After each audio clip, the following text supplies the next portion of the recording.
ವೈದ್ಯ ಚಿಕಿತ್ಸೆ ಎಡವಟ್ಟು, ಐಸಿಯು ದಾಖಲಾದ ರೋಗಿ, ಆರೋಗ್ಯಾಧಿಕಾರಿಗೆ ದೂರು, ವೈದ್ಯಗೆ ನೋಟಿಸ್. ವೈದ್ಯೆಯೊಬ್ಬರು ನೀಡಿದ ಚಿಕಿತ್ಸೆ ಫಲಕಾರಿಯಾಗದೆ ಸಮಸ್ಯೆ ಉಲ್ಬಣವಾಗಿ ರೋಗಿ ಐಸಿಯು ದಾಖಲಾದ ಆರೋಪ ನಂಜನಗೂಡಿನಲ್ಲಿ ಬೆಳಕಿಗೆ ಬಂದಿದೆ. ಚಿಕಿತ್ಸೆ ನೀಡಿದ ಬಗ್ಗೆ ಮಾಹಿತಿ ನೀಡದೆ ಉಡಾಫೆ ವರ್ತನೆ ತೋರಿದ ವೈದ್ಯೆ ವಿರುದ್ಧ ಕ್ರಮ ಕೈಗೊಳ್ಳುವಂತೆ ರೋಗಿ ಆರೋಗ್ಯ ಅಧಿಕಾರಿಗೆ ದೂರು ನೀಡಿದ್ದಾರೆ. ನಂಜನಗೂಡು ತಾಲೂಕು ಗೋಳೂರು ಗ್ರಾಮದ ರಘು ಎಂಬುವವರು ದೂರು ನೀಡಿದ್ದಾರೆ. ಬಜಾರ್ ರಸ್ತೆಯಲ್ಲಿರುವ ಬನಶಂಕರಿ ಕ್ಲಿನಿಕ್ನ ಡಾಕ್ಟರ್ ಕಾವ್ಯಶ್ರೀ ಪಾಟೀಲ್ ವಿರುದ್ಧ ದೂರು ನೀಡಿದ್ದಾರೆ. ರಘು ಅವರು ಚಿಕಿತ್ಸೆ ಪಡೆಯಲು ಡಾಕ್ಟರ್ ಕಾವ್ಯಶ್ರೀ ಪಾಟೀಲ್ ಸಂಪರ್ಕಿಸಿದ್ದಾರೆ.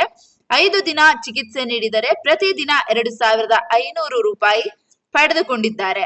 ಹೀಗಿದ್ದು ರಘು ಗುಣಮುಖರಾಗಿರಲಿಲ್ಲ. ಸಮಸ್ಯೆ ಉಲ್ಬಣವಾಗಿ ಚಾಮರಾಜನಗರದ ಆಸ್ಪತ್ರೆಯಲ್ಲಿ ದಾಖಲಾಗಿದ್ದಾರೆ.